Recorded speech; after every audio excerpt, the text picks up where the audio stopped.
Glória a Deus. Comedora de mais arroz, menos farinha. Ô, gente, a gente fica fora do Brasil um tempinho, a gente vê que o Brasil é o melhor lugar do mundo mesmo, gente. Tem comida como a comida brasileira, não? Eita, e eu sou mineira, né? Sou mais suspeita ainda para falar. Abra sua Bíblia comigo no Salmo 104.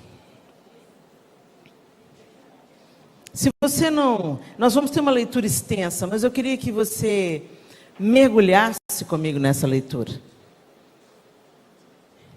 Bendiga minha alma, o Senhor. Senhor Deus meu, Tu és grandioso, estás revestido de glória e majestade, coberto de luz como de um manto.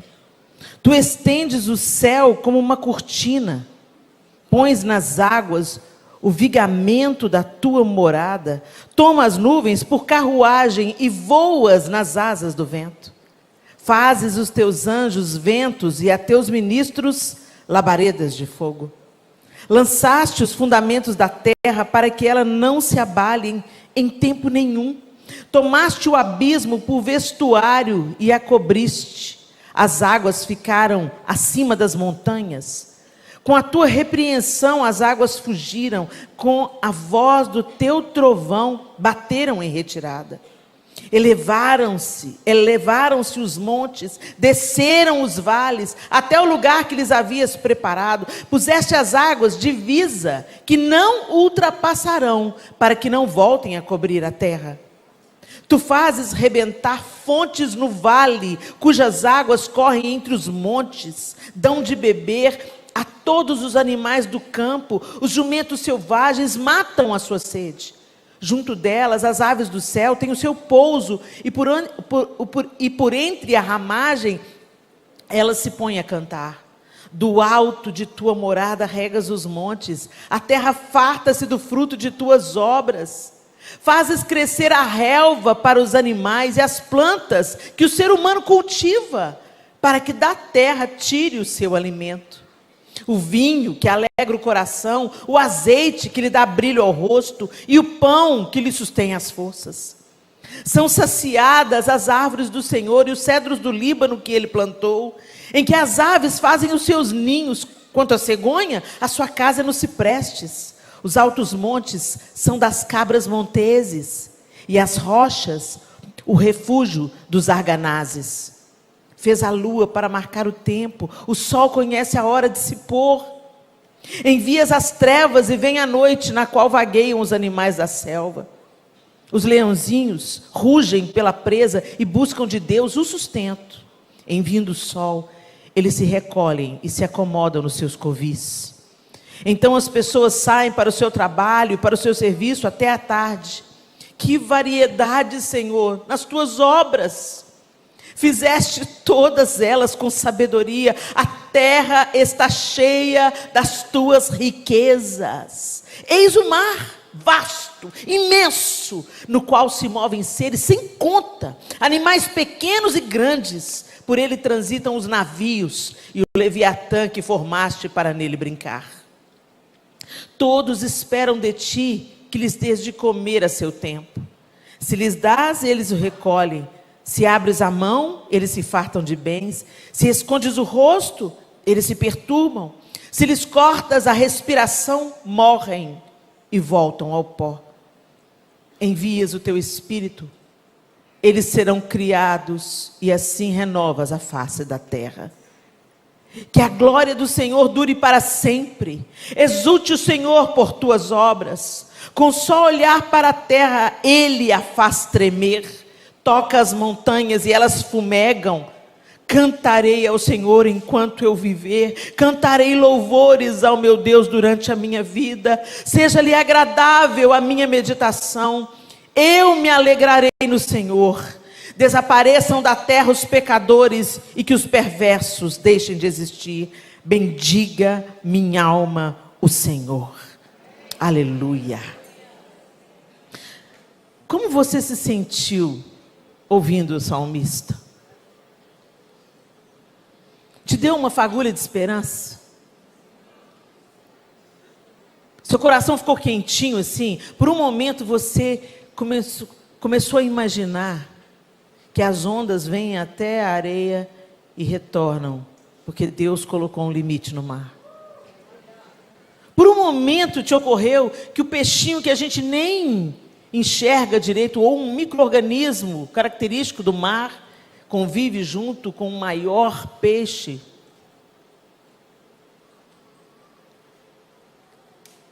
É tão interessante como o Senhor vai fazendo as coisas, e não em vão a gente está sendo chamado nessa manhã a olhar para o alto, a olhar para o céu. É tempo de nós contemplarmos a Deus. Nós vivemos tanto para nós mesmos, vivemos tanto a nossa rotina, a nossa vida, olhamos com lupas para os nossos problemas e nos esquecemos da grandeza e do poderio do Deus a quem a gente afirma amar e confiar.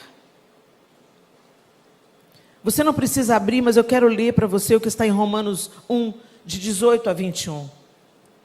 Portanto, a ira de Deus é revelada dos céus contra toda a impiedade e injustiça dos homens, que suprimem a verdade pela injustiça, pois o que de Deus se pode conhecer é manifesto entre eles, porque Deus lhes manifestou.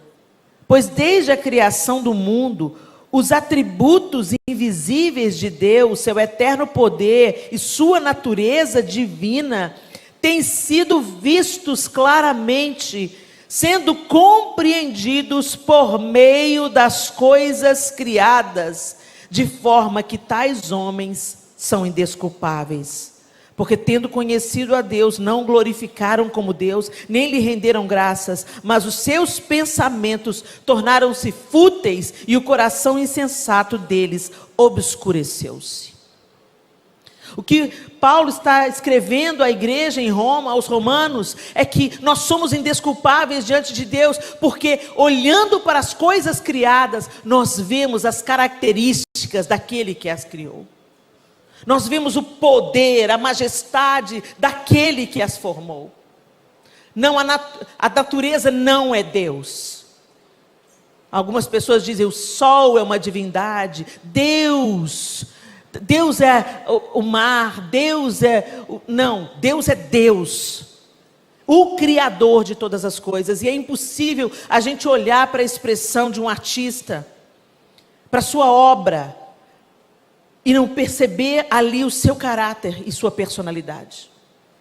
Então nós somos indesculpáveis, é isso que o apóstolo Paulo está dizendo aqui, porque pelas coisas criadas, Deus manifesta o seu poder, a sua graça, a sua misericórdia. Os atributos invisíveis de Deus, seu eterno poder e sua natureza divina, têm sido vistos claramente, sendo compreendidos por meio das coisas criadas. E você nem precisa de olhar para toda a criação, não, olha para o seu próprio corpo. Quando a gente olha como funciona, a gente pisca, porque senão os olhos ressecam. O nosso coração está pulsando no peito, desde que você nasceu, antes um pouco de você nascer. Ele nunca parou. Mesmo quando você dorme, mesmo quando você se cansa, ele nunca para. O sangue, a ordem, entra um arroz na sua traqueia, imediatamente, o seu organismo expulsa para nada estranho entrar no seu pulmão. Que máquina maravilhosa! As pinças dos dedos, nenhuma faca, nenhum garfo te dá o poder de pinçar as coisas e de comer as coisas. Só quem perde um membro sabe a falta que ele faz. Como é maravilhoso! A gente come, o nosso organismo faz a seleção do que serve para nos manter vivos e daquilo que não serve. Como é bom ir no banheiro. Como é bom que nosso intestino funcione. Como Deus faz tudo grandioso, mas nós não contemplamos Deus. Nós investimos todo o nosso tempo, energia e saúde para colocarmos diante dos nossos olhos a impiedade, a perversão, a prostituição, a lascívia, aquilo que nos faz rir, e nos engana e nos seduz e nos adoece. Gente, sabe, pizza. Eu não conheço ninguém que não gosta de pizza. Tem alguém aqui que não gosta de pizza? Que privilégio seu. Batata frita. Tem alguém aqui que não gosta de batata frita? Acho que a batata frita venceu a pizza. Mas faz mal para a saúde. É mortal. Você vai comer, vive só de batata frita para você ver. Um ano comendo só batata frita. Suas artérias vão endurecendo. O carboidrato vai enchendo o seu fígado de gordura. Que o que está gordura no fígado não é gordura, é carboidrato. Seus vasos vão entupindo. Mortal, mas delicioso. E na vida, nós temos colocado diante dos nossos olhos o que é mortal. Pode ser gostoso, pode ser entretenimento, pode te fazer rir, mas é mortal. E quando eu olho para o Salmo 104, eu não sei quem escreveu o Salmo 104. Davi é o candidato mais forte. E quando eu leio o Salmo 104, eu me lembro de 1 Samuel 24, onde Davi é encontrado escondido na caverna de Adulão, que ficava ali na região de En-Gedi. E a gente esteve agora lá em En-Gedi, em Israel, e realmente é deserto, deserto, deserto, deserto, deserto, mas lá em En-Gedi tem uma fonte de água. E várias cavernas. E uma vida silvestre maravilhosa. Você vê as cabras monteses penduradas nas montanhas, e você pensa, como é que ela chegou ali, como é que ela vai sair de lá? Os cascos da cabra são desenhados de um jeito que se prendem aos abismos, e ela vai ali nos abismos, não para aparecer, mas para buscar alimento e proteção dos predadores que não chegam lá. E você vê aqueles chifres majestosos, e elas andam tranquilas. E aqueles esquilos silvestres, assim, aqueles bichinhos, cheio, ali diante dos nossos olhos. Aí quando você lê o Salmo 24, e o salmista está dizendo sobre as cabras monteses, sobre a água e seus limites, sobre o céu estrelado. Você vê Davi, compositor de grande parte dos salmos, e grande parte dos salmos, como foi dito aqui para a gente anteriormente, essa contemplação, essa oração, e essas discussões que a gente pode ter com Deus. Mas especialmente aqui no Salmo 104, ele está trazendo para nós o seu olhar sobre as maravilhas criadas de Deus. E aí você encontra Davi fugindo da ira de Saul por inveja. E dentro da caverna ali em En-Gedi, ele teve a oportunidade de matar Saul. Mas ele não faz. E por que ele não faz? Porque ele estava contemplando a pessoa certa. Ele não estava com o foco. O Espírito Santo é um regente, né? Ele não estava com foco em si mesmo. Ele não estava tomado pelo vitimismo. As pregadoras dessa manhã não sentaram para combinar o que ia pregar. Então Deus está falando de novo. Ele não estava contemplando o seu vitimismo, ou falando com Deus, Deus, por que o Senhor não mata Saul? Dá cabo dele. O Senhor sabe que o homem pirou.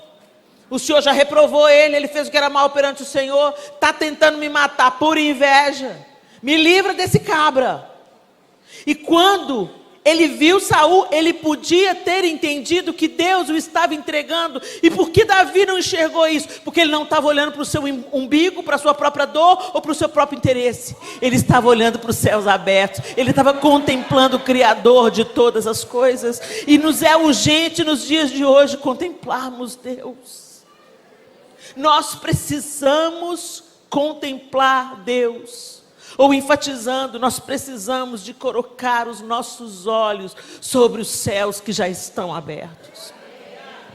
E como que a gente faz isso? E por que a gente deve fazer isso? Porque nós nos tornaremos semelhantes àquilo que contemplamos. O mesmo salmista, no Salmo 115, de 1 a 8, o texto diz assim: nós tornamos, não a nós, Senhor, nenhuma glória para nós, mas sim ao teu nome, por teu amor e por tua fidelidade. Porque perguntam as nações: onde está o Deus deles? O nosso Deus está nos céus e pode fazer tudo o que lhe agrada. Os ídolos deles, de prata e ouro, são feitos por mãos humanas. Tem boca, mas não podem falar, olhos, mas não podem ver, tem ouvidos, mas não podem ouvir, nariz, mas não podem sentir cheiro, tem mãos, mas nada podem apalpar, pés, mas não podem andar, e não emitem som algum com a garganta.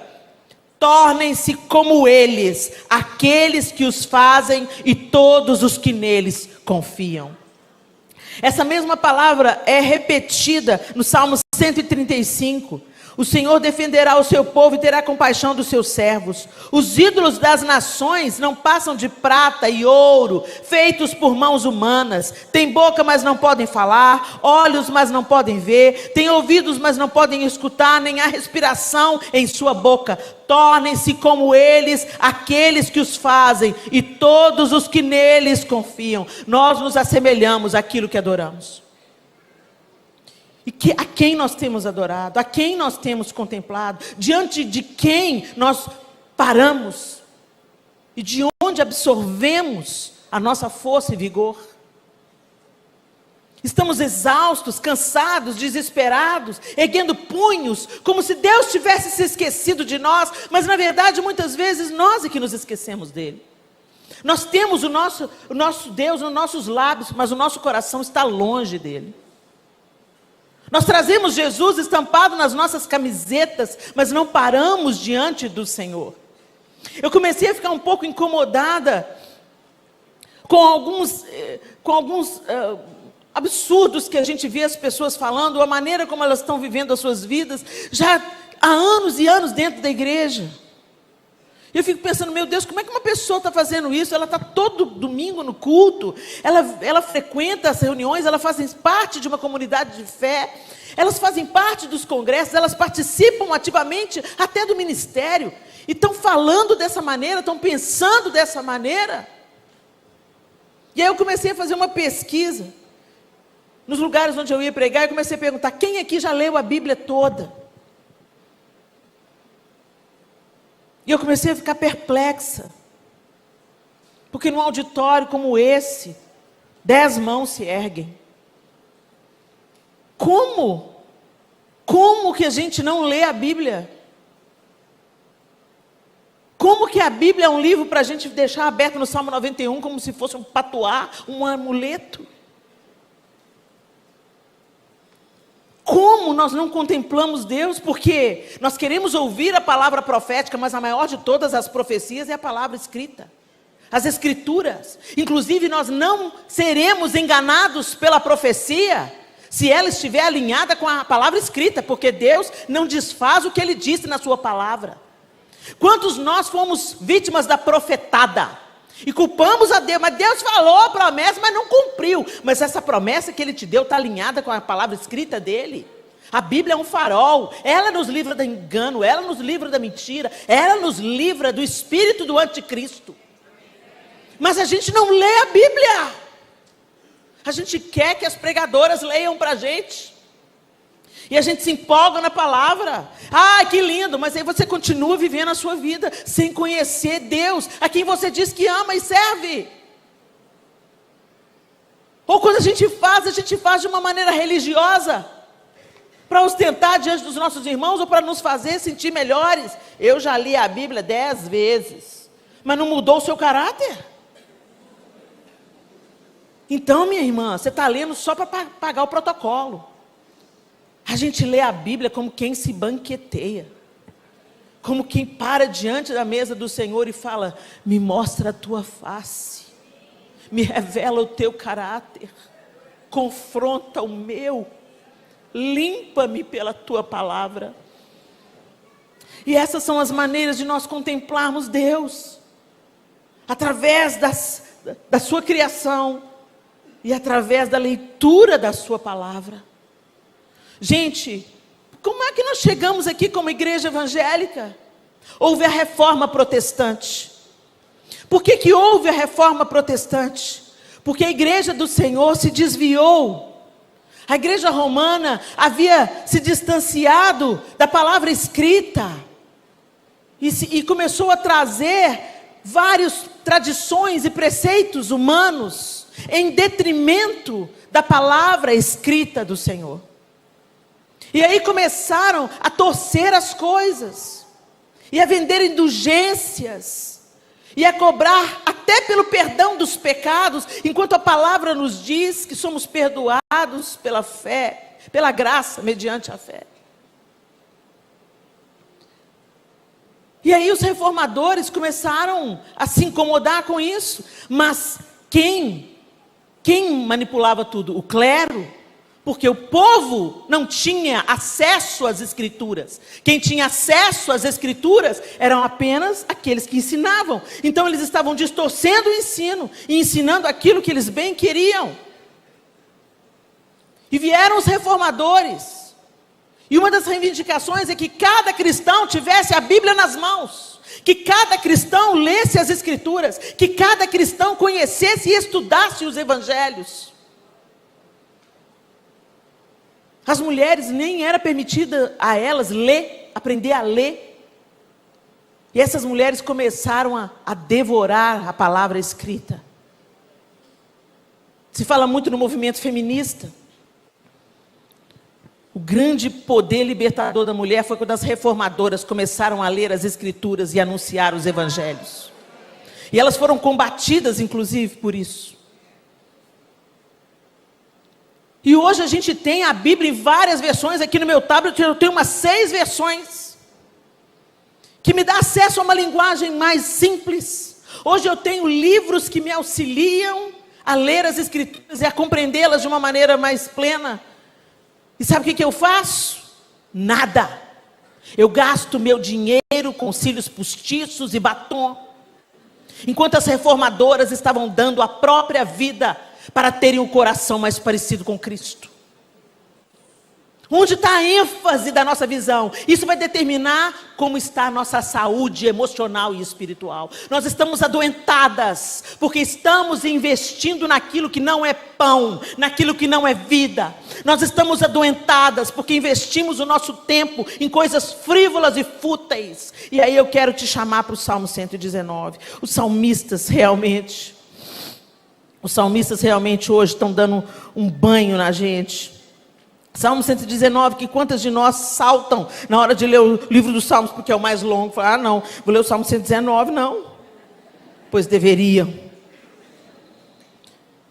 Deixa eu só pegar as escrituras, as marcas aqui. Salmo 119, primeiro a gente vai ler do 9 ao 16. Do 9 ao 16 o texto diz assim: de que maneira poderá o jovem guardar puro o seu caminho? Observando-o segundo a tua palavra. De todo o coração te busquei, não deixes que eu me desvie dos teus mandamentos. Eu guardo a tua palavra no meu coração para não pecar contra ti. Bendito és tu, Senhor. Ensina-me os teus decretos. Com os lábios eu tenho narrado todos os juízos da tua boca. Mais me alegro com o caminho dos teus testemunhos do que com todas as riquezas. Meditarei nos teus preceitos e as tuas veredas terei respeito. Terei prazer nos teus decretos. Não me esquecerei da tua palavra. O verso 32. Percorrerei o caminho dos teus mandamentos, quando me deres mais entendimento. Ensina-me, Senhor, o caminho dos teus decretos, e o seguirei até o fim. Dá-me entendimento, e guardarei a tua lei de todo o coração, a cumprirei. Guia-me pela vereda dos teus mandamentos, pois nela encontro felicidade. Mais um, aí no Salmo 119, a partir do verso 97. 119, 97, a partir do 97. Quanto amo a tua lei. É a minha meditação todo dia. O teu mandamento me torna mais sábio do que os meus inimigos, porque eu o tenho sempre comigo. Compreendo mais do que todos os meus mestres, porque medito nos teus testemunhos. Sou mais entendido do que os idosos, porque guardo os teus preceitos. De todo mau caminho, desvio os meus pés para observar a tua palavra. Não me afasto dos teus juízos, pois tu me ensinas. Quão doces são as tuas palavras ao meu paladar, mais que o mel à minha boca. Por meio dos teus preceitos consigo entendimento. Por isso detesto todo o caminho da falsidade. Lâmpada para os meus pés é a tua palavra. Ela é luz para os meus caminhos. Ainda no Salmo 119. Diz assim. Eu não vou lembrar aqui agora o versículo certo, eu não marquei. Mas se você percorrer o Salmo 119, você vai encontrar. Desvia os meus olhos das coisas inúteis. 37. Desvia os meus olhos das coisas inúteis e faz-me caminhar pelos caminhos que traçaste. Fica claro para a gente por que Davi não cortou a garganta de Saul e apenas uma parte da sua veste. Porque ele estava sendo movido pela contemplação daquele que é justo juiz. Pela confiança plena em Deus. Ele era dirigido pelos preceitos, pela palavra e pela contemplação de Deus através da natureza. Através da criação. Deus fala conosco através da sua criação. A Mônica teve esse testemunho lindo ontem sobre as jabuticabeiras.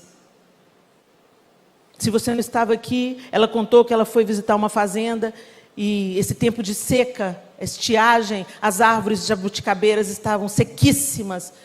E ela perguntou para o fazendeiro por que elas não eram molhadas, por que não regava? E ele falava, não, nós não podemos, porque esse processo de seca extrema, de sofrimento da árvore, vai aperfeiçoar e aprofundar e fortalecer as suas raízes. E assim elas produzirão frutos de melhor qualidade, mais doces e mais saborosos.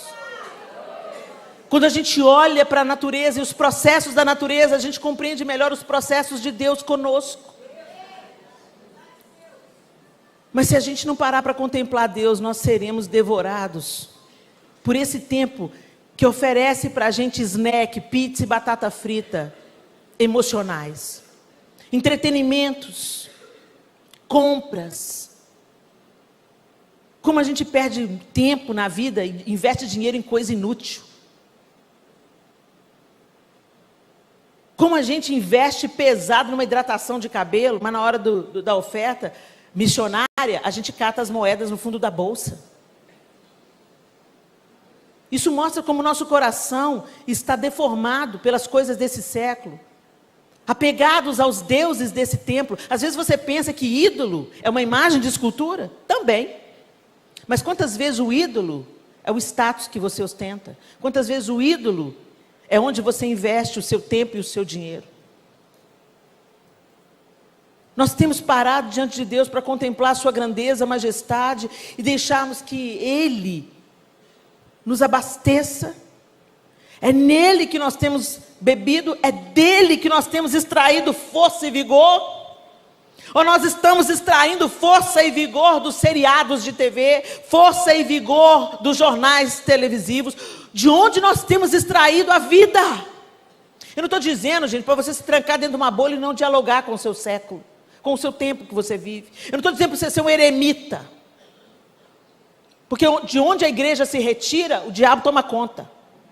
É para a gente, como eu disse ontem, é para a gente viver a vida simples, a vida prática e ser uma bênção onde a gente andar. E não viver numa bolha, mas como já foi falado aqui, ouvir as pessoas. Trocar com elas, percebê-las, porque foi isso que Jesus fez. Foi isso que Jesus fez, se vestiu da nossa roupa, se tornou humano e viveu a nossa vida. Ele se identificou conosco. Quando Marta e Maria vieram chorando pelo sepultamento, pela morte de Lázaro, Jesus chorou junto. O Senhor não está chamando a gente para a gente viver como uma falsa espiritualidade, parecendo santo demais para conviver com as pessoas, mas Ele está nos chamando para a contemplação dEle, porque é impossível você parar para contemplar a criação de Deus e não enxergar o seu semelhante. É impossível você não parar diante de Deus e não amar o que Ele ama. Nós não estamos dando conta de amar o que Ele ama, porque nós estamos contemplando o que não é para a gente contemplar, parando, nos abastecendo de cisternas rotas, que não retêm águas, que não matam a sede. Nós estamos lá no poço de Jacó, e Jesus deixou muito claro para aquela mulher: quem beber dessa água aí vai tornar a ter sede, mas quem beber da água que eu lhe der, nunca mais terá sede. E Ele não parou por aí, Ele falou: e mais, eu serei nele uma fonte a jorrar para a vida eterna. Davi foi uma fonte a jorrar, ali no lugar do oásis do deserto, com certeza fugindo da ira de Saul. Ele ficou ali contemplando, tocando sua harpa, imagino eu, exaltando a Deus, compondo salmos. Mas ele também descia do monte e guerreava as batalhas, mas era de Deus que ele extraía a sua força. A gente vem para um congresso como esse, se retira aqui 3 dias, você recebe tanto, mas muitas vezes nós somos como aqueles bonecos de posto de gasolina.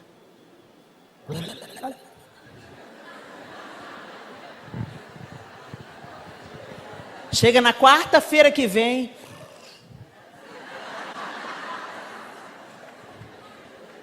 o Espírito Santo não nos foi outorgado para nos tornar emocionais. O Espírito Santo nos foi outorgado para nos tornar parecidos com Jesus Cristo, andarmos como Ele andou, vencer o pecado como Ele venceu, anunciarmos o Evangelho do amor que Ele pregou. O Espírito Santo não te abastece para você ficar obesa espiritualmente e se gabando de ter dons. Os dons são ferramentas para servir. Os dons são ferramentas para ser expressão de amor. Contemple o Senhor. A natureza criada, como o apóstolo Paulo disse aqui aos Romanos, e como o salmista também revelou no Salmo 104, mas também pelo salmista no Salmo 119, observando os estatutos, os mandamentos, a vontade, o caráter de Deus. Quando a gente olha para as Escrituras, a gente enxerga Jesus. É um absurdo quando as pessoas dizem que Jesus aparece só no Antigo Testamento, no Novo Testamento. Que o Antigo Testamento é a velha aliança, a antiga aliança, e que a gente não precisa mais de obedecer ao Antigo Testamento. Gente, o Antigo Testamento é a preparação para o Novo. O Antigo profetiza, o Novo cumpre. Jesus não despreza a lei, Ele cumpre a lei. A lei serve como aio para nos promover a um mais elevado mandamento. Então as pessoas, você não viu mais sobre a lei, mas sobre a graça. Pois é, a lei falava assim: não adulterarás. E Jesus falou assim: se você olhar para uma mulher com uma intenção impura, você já adulterou. Jesus trouxe um upgrade. Jesus não veio para você viver uma vida torta. Jesus veio para te empoderar, para te capacitar pelo sacrifício dele, pela graça, a viver um modo de vida elevado, santo, mais perto de Deus, para saquear o inferno e levar outras pessoas a esse estado de aproximação do seu Criador. E a gente faz isso, gente, enxergando Jesus de Gênesis a Apocalipse. E quando a gente começa a ler a Bíblia, começa a estudar as Escrituras, de verdade, para encontrar Deus e não para cumprir o protocolo, não para dar o check na religiosidade, mas para encontrar Deus, você encontrará.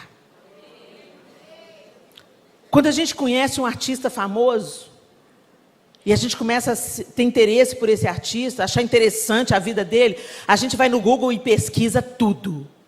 Tem gente que sabe coisa da minha vida que nem eu sei. Nossa, Helena, eu li isso, eu vi aquilo, aquela sua pregação, você contou isso, eu contei. Nem eu lembro. Mas a pessoa sabe tudo da minha vida. Uma vez me deu uma obsessão pela Marilyn Monroe. Eu comecei a ler sobre a Marilyn Monroe, e uma coisa puxava a outra, eu comecei a estudar sobre a Marilyn Monroe. Meu Deus, que espírito de encantamento que essa mulher tinha. E eu comecei a estudar e eu me compadeci dela, no final das contas. Quando eu li a história dela tão trágica, tão triste, eu terminei compadecida dela. Então, quando a gente tem um ponto de interesse, a gente estuda. Como é que a gente fala que ama a Deus se a gente não estuda as Escrituras? A gente não lê a Bíblia. A gente não se demora minimamente. Você só lê Salmo e Provérbios. Quando chega em Levítico, assim, nem... Tem que ler Levítico. Então, antes de terminar esse período, eu queria te dizer, eu queria ler para você. Eu ganhei um livro há um tempo atrás. E eu já amava as Escrituras, mas depois que eu ganhei esse livro, eu fiquei mais apaixonada pela palavra. Chama-se Redescobrindo Sua Bíblia. E foi um pastor lá de Belo Horizonte que escreveu, pastor André Coelho. E nesse livro, eu até tornei isso uma série no YouTube, no meu Instagram também, contando um resumo daquilo. Eu pedi autorização para ele, obviamente, né? E eu vou resumindo aquilo que ele ensina, e é maravilhoso como aquele livro foi me auxiliando na leitura das Escrituras. Algumas coisas que eu tinha dúvida, ele foi respondendo as dúvidas, e eu achei aquilo fascinante, e eu fiquei mais apaixonada pelas Escrituras. Esse ano eu me retirei um pouco para ter um tempo de descanso e tudo. Gente, eu li a Bíblia sem dificuldade em 35 dias. E eu me deleitei.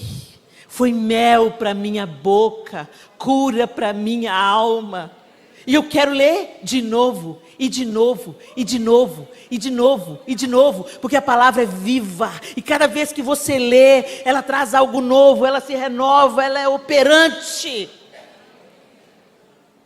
E aí, lendo esse livro do pastor André Coelho, e esse texto que eu vou ler para vocês agora, me motivou a amar e a buscar Jesus nas Escrituras. Em Gênesis, Jesus é visto como descendente da mulher que ferirá a cabeça da serpente. Em Êxodo, ele é representado pelo Cordeiro Pascal que foi morto para nos salvar. Em Levítico, um novilho sem defeito oferecido como oferta pelo pecado, para fazer expiação pelas nossas almas. Em Números, a rocha que foi ferida para descedentar o povo escolhido. Em Deuteronômio, o profeta que haveria de vir a este mundo. Em Josué, o príncipe do exército do Senhor, que nos garante a vitória em nossas batalhas. Em Juízes, o anjo do Senhor, que levanta libertadores para seu povo. Em Rute, o resgatador divino de nossas vidas. Nos livros de Samuel, o rei, escolhido por Deus, que fará toda a vontade divina. Nos livros de Reis, o verdadeiro herdeiro do trono de Davi. Nos livros de Crônicas, o Deus fiel que cumpre a promessa de manter sempre um descendente de Davi no trono. Em Esdras, o escriba versado, aquele que ensina ao povo a lei de Deus. Em Neemias, o reparador e edificador de nossas vidas em ruínas. Em Esther, a providência divina que nos livra da morte. Em Jó, o Redentor que vive, a nossa esperança no meio da tribulação. Em Salmos, o pastor que nos guia aos pastos verdejantes. Em Provérbios, a sabedoria personificada. Em Eclesiastes, o pregador que nos ensina que tudo é vaidade, exceto o temor a Deus. Em Cantares, o amado, que estende sobre nós seu estandarte de amor. Em Isaías, o servo sofredor, que justificará muitos, levando sobre si as iniquidades deles. Em Jeremias, o renovo, que reinará e executará juízo e justiça na terra. Em Lamentações, o que nos consola no meio da desolação. Em Ezequiel, a figura semelhante a homem que está sentado no trono celestial. Em Daniel, o quarto homem andando no meio do fogo. Em Oséias, o esposo traído que busca de volta a sua mulher infiel, ou seja, aquele que nos aceita mesmo depois de o termos abandonado. Em Joel, a salvação de todo que invocar. Em Amós, o fogo consumidor que julgará os ímpios. Em Obadias, aquele que derruba os inimigos do povo de Deus. Em Jonas, o Deus da segunda chance. Em Miqueias, o rei que vai adiante de seu povo abrindo o caminho. Em Naum, a fortaleza no dia da angústia. Em Abacuque, a rocha da nossa salvação. Em Sofonias, o rei que está no meio do seu povo, poderoso para salvar. Em Ageu, o que abala o céu e a terra, para encher de glória a sua casa. Em Zacarias, o rei justo, salvador e humilde, que vem montado em um jumentinho. E em Malaquias, o mensageiro da aliança. Segundo Thomas Adams, Cristo é o resumo de toda a Bíblia. Profetizado, tipificado, prefigurado, exibido, demonstrado, presente em cada folha, quase em cada linha, sendo as escrituras, por assim dizer, como as faixas que envolvem o menino Jesus. No princípio era o Verbo, e o Verbo era Deus.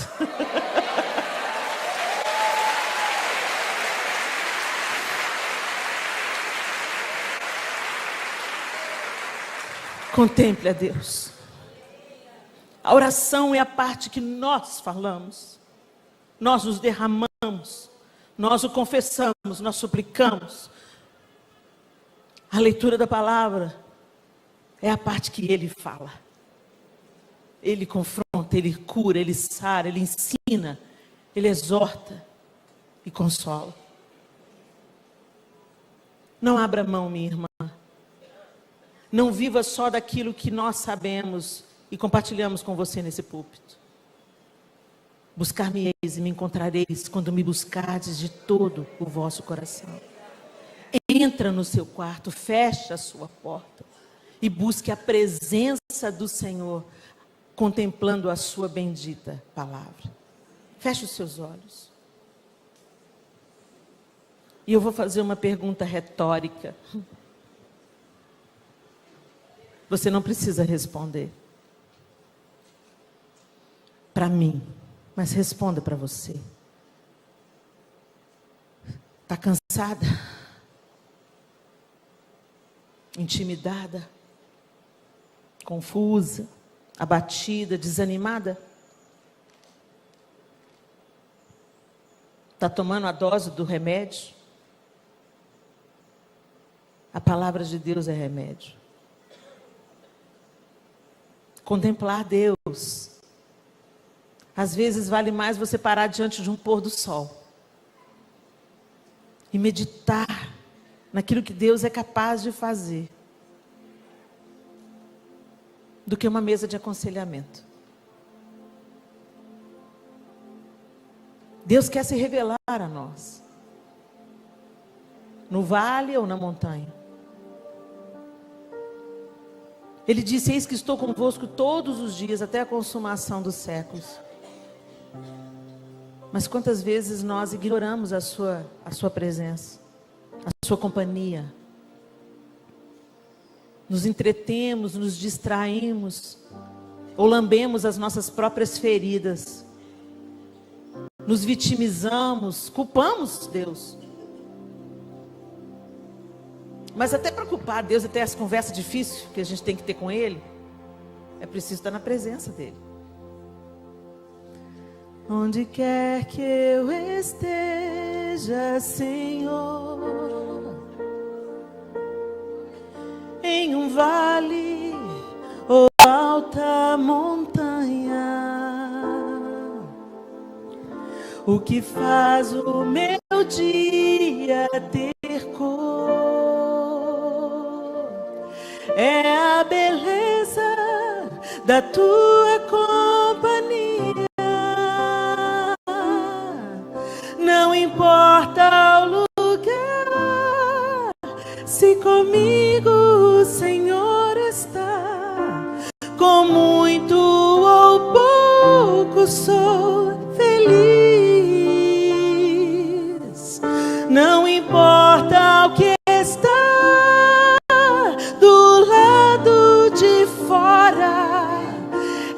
meu tesouro estás dentro de mim.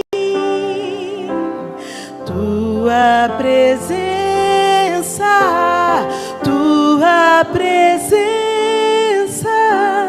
faz toda a diferença.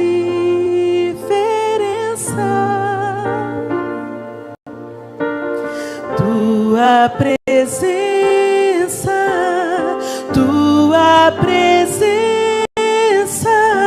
transforma o meu deserto em um jardim secreto, lugar de intimidade contigo. Tu és tudo que eu preciso.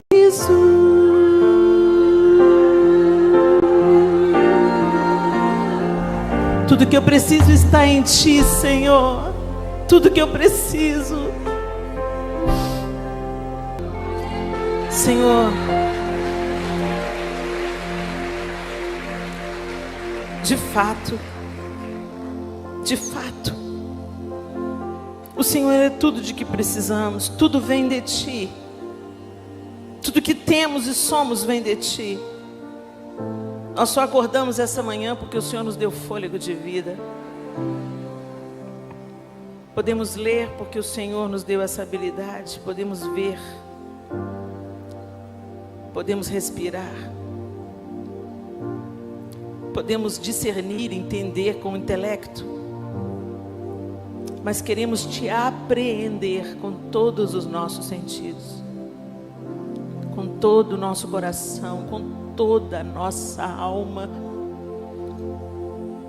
Porque quanto mais te conhecermos, mais semelhantes a ti nós seremos.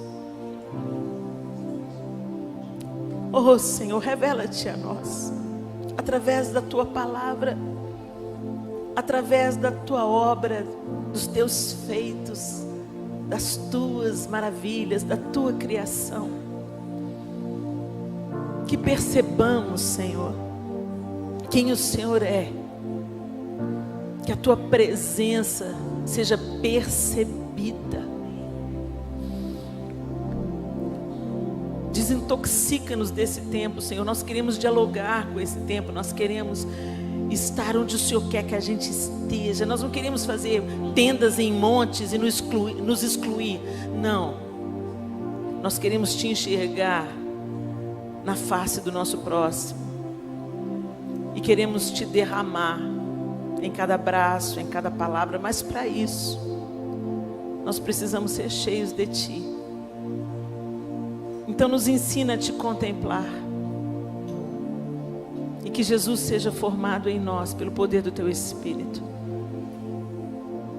Em nome de Jesus. Amém. E amém. Vou entrar no meu quarto, fechar minha porta. Vamos ficar juntinhos, só eu e o Senhor. Vou pegar minha Bíblia, vou ler com carinho. Sei que Deus vai falar comigo. Deus abençoe vocês.